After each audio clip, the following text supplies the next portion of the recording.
हिंदवी स्वराज्याचे संस्थापक छत्रपती शिवाजी महाराजांची आज शिवजयंती साऱ्या महाराष्ट्रात मोठ्या उत्साहात साजरी होते। मात्र शिवरायांचे जन्मस्थान असलेल्या जुन्नर येथील ऐतिहासिक शिवनेरी गडावर मध्यरात्रीपासूनच शिवभक्तांची अभूतपूर्व गर्दी उसळली आहे। या गर्दीचे नियोजन कोलमडल्यानं गडावर चेंगराचेंगरीची मोठी घटना घडली असून यामध्ये 15 ते 20 शिवभक्त जखमी झाल्याची माहिती आहे। सुदैवाने या घटनेत कोणतीही जीवितहानी झालेली नाही।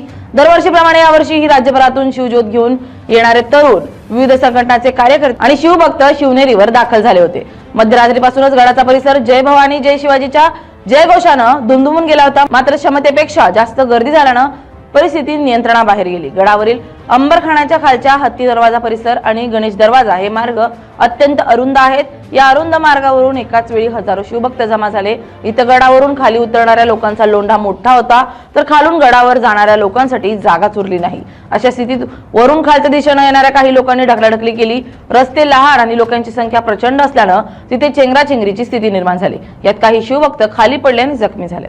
चेंगराचेंगरी म्हणजे तिथं हेच नाही, प्रशासन म्हणजे कोणी उपलब्ध नसल्यामुळे झाली। काय परिस्थिती निर्माण झाली?